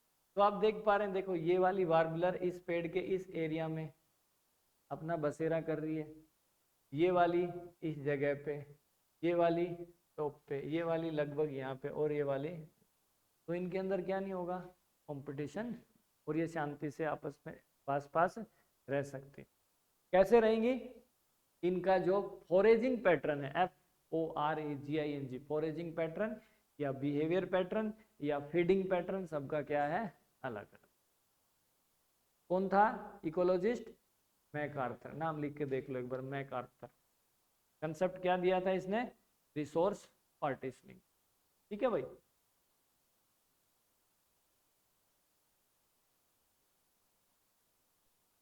उसके बाद जो नेक्स्ट इंटरेक्शन है जिसको हम क्या कहते हैं, parasitic.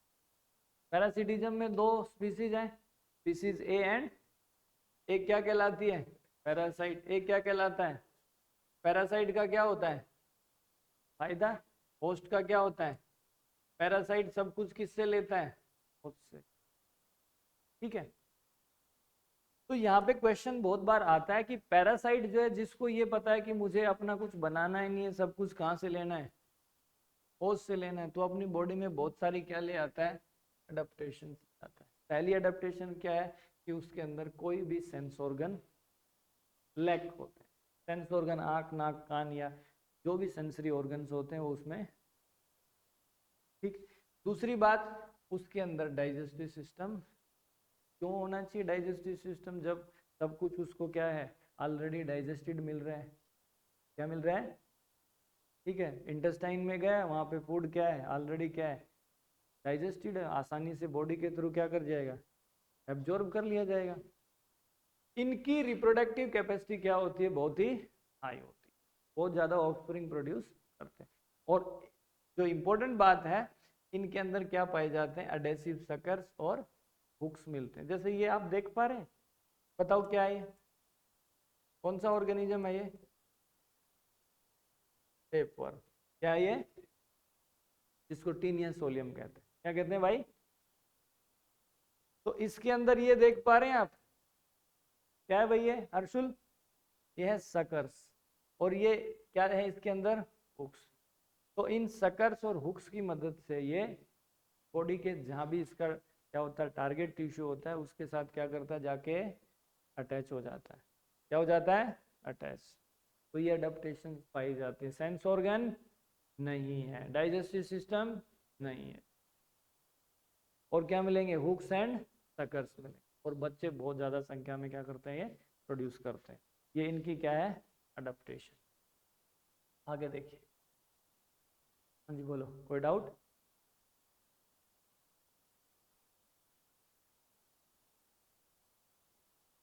Thank you for reminding. जो पैरासाइट होते हैं ना, क्या होते हैं, पैरासाइट। पैरासाइट को अपनी लाइफ साइकिल पूरी करने के लिए, जैसे आपने मलेरिया की लाइफ साइकिल पढ़ी है, किसकी किसकी लाइफ साइकिल? मलेरिया की लाइफ साइकिल पढ़ी है आपने?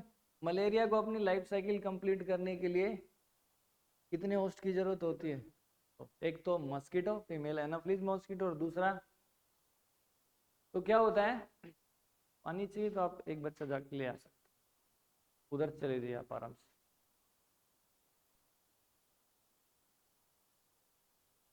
तो देखिए, जैसे एनसीईआरटी बुक क्या लिखती है कि जो लीवर फ्लूक होता है ना, क्या होता है, जिसको हम क्या कहते हैं, फैसियोला हेपेटिका, इसको कहाँ पहुंचना है, ह्यूमन के, लेकिन इसको अपनी लाइफ साइकिल कंप्लीट करने के लिए दो होस्ट चाहिए, और वो इंटरमीडिएट होस्ट है।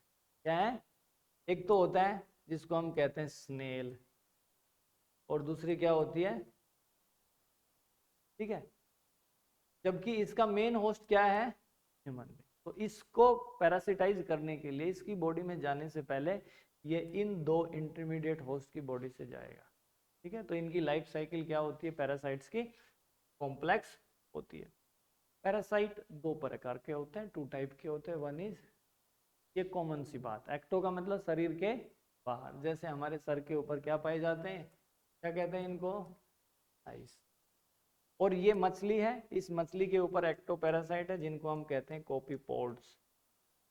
क्या कहते हैं, नाम याद रखना, फिश की बॉडी पर ये दिख रहे हैं आपको, कॉपीपोड्स। अब सवाल पूछ लिया कॉपीपोड्स क्या है फिश के ऊपर, तो आप कॉपीपोड्स का मतलब पैरासाइट, एक्टो पैरासाइट है। क्या है भाई ये, एक्टो पैरासाइट, ठीक है। ये आप जानते हो क्या है ये, किसकी बेल है ये, कसकटा। किसकी, कसकटा। कसकटा को ये पता है कि तुझे खाना बनाना है। कसकटा एक्चुअल में स्टेम पैरासाइट होता है। क्या होता है, जब इसको ये मालूम है कि तुझे खाना बनाना ही नहीं है, तो इसने अपने पत्ते क्या कर दिए, लूज कर दिए during the course of evolution. Chlorophyll भी क्या हो गया यहाँ से, इसके अंदर क्लोरोफिल भी नहीं है, लीफ भी नहीं है, ठीक है। तो कसकटा क्या होता है, ठीक है, कौन सा पैरासाइट है भाई, स्टेम पैरासाइट। कौन सा पैरासाइट है, स्टेम पैरासाइट। क्या क्या अडेप्टेशन आई इसमें, क्लोरोफिल लूज कर दिया, और दूसरा लीफ लूज, डाइकोट प्लांट होता है। एंडोपैरासाइट समझते हो आप, which are found inside the body, liver में, किडनी में, लंग्स में, जो बीमारियां हैं, आपने निमोनिया, एस्कैरियोसिस और एलिफेंटियासिस, वो सारे क्या हैं, एंडोपैरासाइट। एनसीईआरटी बुक में एक लाइन दी हुई है कि जो फीमेल मस्कीटोज होती हैं उनको हम पैरासाइट क्यों नहीं मान सकते, वो भी तो हमारा खून चूसती हैं, लेकिन हम उनको पैरासाइट नहीं कहते। क्यों भाई, ये जितनी भी फीमेल है, Culex and Aedes and Anopheles, इनको हम पैरासाइट क्यों नहीं कह सकते, क्योंकि ये हमारा जो ब्लड सक करती है, उसके पीछे मेन पर्पज ये है कि उस ब्लड में जो प्रोटीन होती है, उस प्रोटीन का ये यूज एग फॉर्मेशन में और एग लेइंग में करती है। हमारा खून इनके लिए इनका भोजन नहीं है। क्या नहीं है, भोजन। They don't suck our blood for the purpose of meal, ये तो हमारा खाना है। हाँ, लीच होता है ना, लीच ब्लड जो सक करता है, लीच क्या है, एक पैरासाइट है। लीच क्या है, तो आप क्या आंसर देंगे इसका, कि जो मस्कीटोज होती हैं वो हमारा जो ब्लड सक करती है वो उनका भोजन नहीं है, मील नहीं है। वो इसलिए सक करती है ताकि उस ब्लड में जो प्रोटीन है उससे उनका क्या बन जाए, एग फॉर्मेशन का काम हो जाए, तो ब्लड सक करती है, इसलिए हम उनको पैरासाइट नहीं कहते। समझ गए, इसका आंसर आप बता देंगे। अब कहानी यहाँ पे आती, ये भी इंटरेस्टिंग कंसेप्ट है जिसको हम क्या कहते हैं, ब्रूड पैरासिटिक। क्या कहते हैं भाई, ब्रूड पैरासिटिक। ब्रूड का मतलब होता है बच्चे, अपने अंडे दिए, अंडों से क्या निकला, बच्चा, ब्रूड होता है, उसको ब्रूड कहते हैं। जैसे कितने एग लेके, वो ब्रूड कहलाता है। तो इसमें क्या होता है कि एक बर्ड होता है जिसको हम कहते हैं पैरासिटिक बर्ड। वो अपने अंडे क्या करता है, किसी दूसरे पक्षी के घोंसले में रख देता है, और वो दूसरा पक्षी क्या कहलाता है, ठीक है। क्लासिकल एग्जाम्पल है हमारा किसका, कोयल का। और ये आप देख पा रहे हैं, ये कोयल है, ये मियाँ है, ये बीवी है, ठीक है। ये क्या है भाई, इन्होंने, ये फीमेल लिख दी मैंने गलती से, ये क्या है, दिस वन इज, और ये क्या है, ठीक है, और ये आप जानते हो दिस वन इज। तो ये घोंसला बनाता है अपना, लेकिन ये इसके घोंसले में जाके क्या रख देती है अपने, लेकिन ये दोनों बड़े शातिर हैं ये, ठीक है। और देखो क्या कहानी खेलते हैं ये, जैसे ये है क्रो, फीमेल क्रो, इसने अपना घोंसला बनाया, अंडे रख दिए इसमें। अब ये दोनों पहुंच गए यहाँ पे, कोयल मियाँ बीवी पहुंच गए। मियाँ ने क्या किया, इसको थोड़ा सा डिस्ट्रैक्ट किया, क्या कहा, कुछ कहा होगा।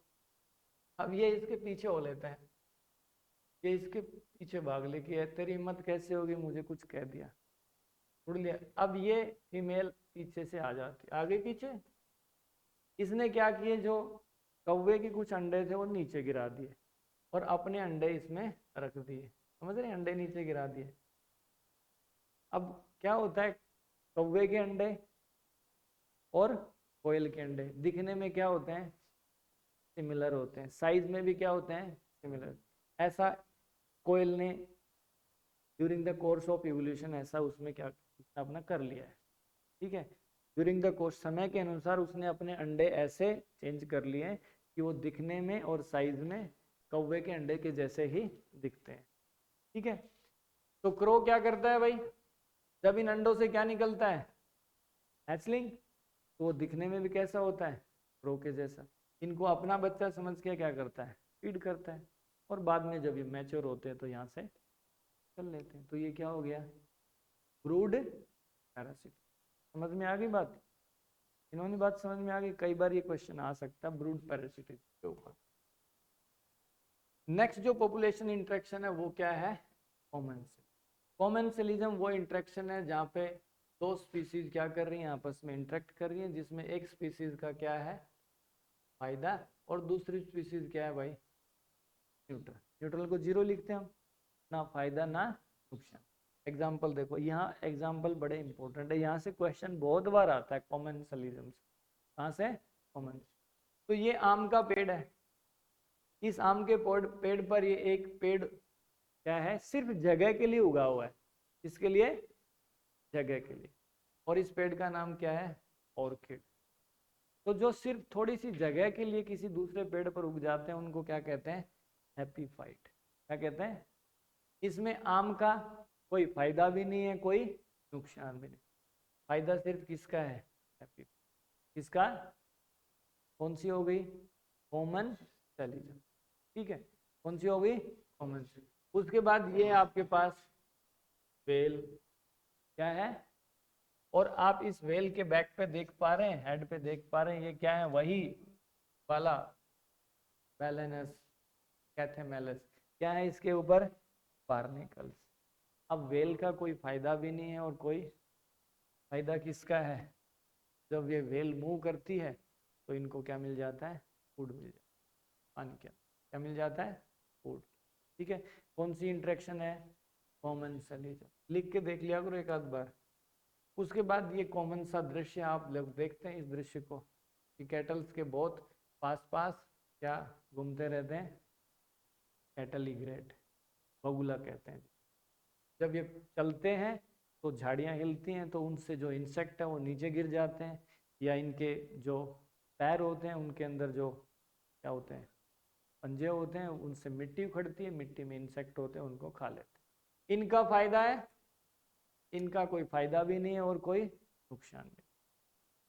ये बड़ा क्लासिकल एग्जाम्पल है, यहाँ से बहुत बार सवाल पूछा जाता है। ये आप देख पा रहे हैं सी एनिमोन, क्या देख पा रहे हैं, इस सी एनिमोन कौन से फाइलम में आता है, ये सिलेंट्रेटा में। इसमें इसके अंदर ये टेंटिकल्स पाए जाते हैं, क्या पाए जाते हैं, और इन टेंटिकल्स में सेल्स पाई जाती हैं, नीडोब्लास्ट, निमेटोसिस्ट वगैरह होता है, वो डिटेल आप 11वीं में पढ़ के आ चुके। तो इसके टेंटिकल में यहाँ पे एक मछली है, ये देख पा रहे हैं, कौन सी मछली इशू भाई है, क्लाउन फिश।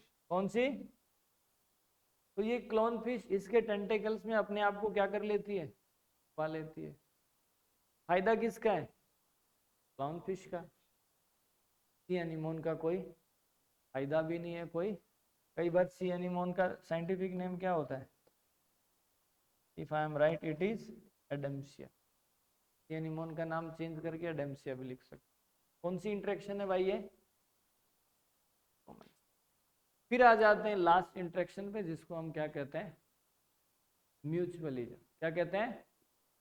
जिसमें दोनों इंटरेक्टिंग स्पीसीज का क्या है? फायदा। Both are benefited from each other. जिसमें वो साथ साथ रह सकती है परमानेंटली, या थोड़े समय के लिए साथ रह सकती है। सबसे जो बेहतरीन एग्जाम्पल है वो क्या है इसका? Lichen. Lichen is association of fungus and algae. Fungus क्या करता है? मटेरियल देता है। क्या देता है? Raw material. बदले में एल्गी क्या बनाता है? फूड बनाता है। और वो फूड किसको देता है? कि तुम मुझे खून दो, मैं तुम्हें आज़ादी दूंगा। तो भाई तुम मुझे रॉ मटेरियल दो, मैं तुम्हारे लिए खाना बनाऊंगा, दोनों मिल बांट के खा लेंगे। लाइकन क्या हो गया? Lichens are indicator of air pollution. और कहाँ आता लाइकन? इवोल्यूशन वाले चैप्टर में आता है लाइकन, इंडस्ट्रियल मैलेनिज्म में। इंडस्ट्रियल मैलेनिज्म, उस पेड़ के बार्क पे क्या थे? लाइकन्स थे। बिफोर इंडस्ट्रियलाइजेशन, आफ्टर, याद है ना वो? हाँ, तो वहां पे आता है। नेक्स्ट एग्जांपल है इसका माइकोराइजा का। इसका माइकोराइजा का जिक्र हमने पहले भी किया है, माइक्रोब्स इन ह्यूमन वेलफेयर। उसमें उस चैप्टर के अंत में आता है माइकोराइजा, जिसका नाम होता है ग्लोमस। क्या नाम होता है? बड़ा इंपॉर्टेंट नाम है, ठीक है। और एक नाम और आता है, हालांकि वो माइकोराइजा में नहीं होता, लेकिन रूट इकोसिस्टम में, जिसका नाम क्या है? ट्राइकोडर्मा। क्या नाम है? देख लेना आप। माइकोराइजा में क्या होता है भाई? किसका एसोसिएशन है? रूट का और इसका। तो फंगस रूट को क्या देती है? न्यूट्रिएंट्स। और बदले में रूट क्या देती है इसको? कार्बोहाइड्रेट। क्या देती है? कार्बोहाइड्रेट। दोनों का फायदा है, दोनों का। तो ये आप कोई प्लांट मान सकते हैं, ये प्लांट की रूट्स हैं। इन रूट्स के साथ क्या एसोसिएट है? फंगस। क्या एसोसिएट है भाई? माइकोराइजा। फिर आ जाते हैं हम किसके ऊपर? फिग ट्री और वास्प। फिग जो होता है ना, पीपल, बरगद, अंजीर वाले जो पेड़ होते हैं, उनकी जो इन्फ्लोरेसेंस होती है, उसकी इन्फ्लोरेसेंस में जो पोलिनेशन होती है वो किसके द्वारा होती है? वास्प। देख पा रहे हैं आप? क्या ये? वास्प। ततैया वाले परिवार से किसे है? तो ये वास्प इसके अंदर क्या करती है? किसमें मदद करती है? पोलिनेशन में। किसमें? बदले में हिमांशी, ये जो वास्प है इसको क्या मिलेगा? इसको क्या मिलेगा? इस ये वास्प अपने एग देगी, यहाँ पे एग ले करेगी, सेफ जगह मिलेगी। जब इसके एग लार्वे में बदलेंगे तो उसके लार्वे को खाने के लिए सीड मिलेंगे। क्या मिलेंगे? कि तुम मेरे अंदर पॉलिनेशन करो, मैं तुम्हारे बच्चों को खाना दूंगी सीड के रूप में। दोनों का फायदा है। और यहां से बड़ा इंटरेस्टिंग क्वेश्चन बनता है भाई, ठीक है। इसमें क्वेश्चन को मॉडिफाई कर देते हैं। और क्वेश्चन क्या है? ये प्लांट है जिसका नाम है मेडिटेरेनियन ऑर्किड। क्या नाम है? मेडिटेरेनियन एक जगह है, एक इलाका है, क्षेत्र है, जैसे हमारा भारत एक देश है, उस तरह से कोई जगह है। वहां पे एक ऑर्किड नाम का, ऑर्किड बहुत बड़ा परिवार है प्लांट्स का, उसमें एक स्पेसिफिक नाम होता है जिसको हम कहते हैं ऑफरीज। क्या नाम है? चैट में शायद नहीं दिया, दे रखा है, ऑफरीज स्पेकुलम। हाँ, तो ये नाम लिख के देख लो, ऑफरीज। क्या नाम है इसका? ये इस प्लांट का क्या है भाई? फूल है। क्या है इस प्लांट का?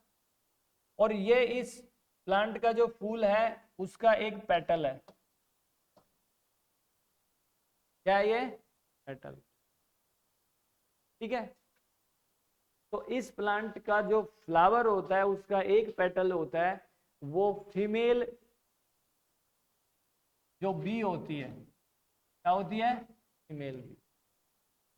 फीमेल बी के जैसा दिखता है, इसका जो पेटल है वो फीमेल बी के रंग का, आकार का जैसा होता है, राइट। तो ये जो मेल बी यहाँ पे बैठी हुई है, ये मेल बी इस पेटल को क्या समझ लेती है कि ये फीमेल है, क्या है ये, फीमेल।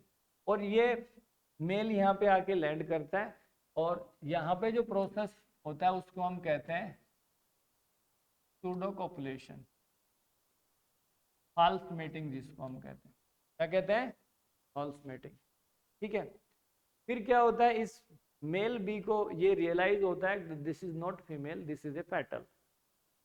तो ये इस प्रोसेस के दौरान इसकी बॉडी से क्या स्टिक कर जाते हैं, पोलन ग्रेन, देखो ये स्टिक हो रहे हैं, पोलन ग्रेन क्या करके स्टिक। अब ये इस फ्लावर से उड़कर किसी दूसरे फ्लावर पे जाएगा, और वहां पे भी इसी प्रोसेस को क्या करेगा, रिपीट करेगा। और इस प्रोसेस में क्या होता है, एक फ्लावर से दूसरे फ्लावर में क्या हो जाते हैं, पोलन ग्रेन ट्रांसफर हो जाते हैं। अब देखो यहाँ पे एक वर्ड आता है, सुन ले भाई ध्यान से पीछे,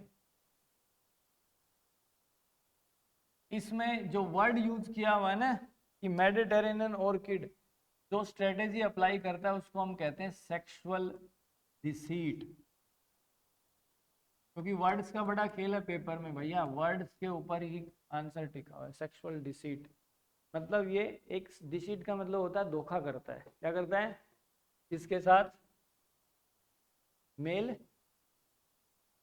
और यहाँ पे एक और बात लिखी हुई, कोविल्यूशन, क्या लिखा हुआ है, मान लीजिए इस प्लांट ने अपने पेटल को अगर चेंज कर लिया, क्या कर लिया, तो ये मेल बी जो है ये भी क्या करेगी, अपनी बॉडी के अंदर चेंजमेंट लाएगी, क्या लाएगी। तो कौन सा इंटरेक्शन है इसमें, मेडिटेरेनियन ऑर्किड और बीज के अंदर, म्यूचुअलिज्म, क्या है भाई, ठीक है, समझ में आ गई बात। तो इस चैप्टर में से उम्मीद करते हैं हम जो भी सवाल आएगा आप उसको अटेम्प्ट कर लेंगे। खासकर पॉपुलेशन इंटरेक्शन जरूर पढ़ लेना, पॉपुलेशन इंटरेक्शन, और जो जे शेप एस शेप का पिरामिड है, और वो वाला क्वेश्चन कि biomass is more meaningful measure of population density than, ठीक है। Thank you.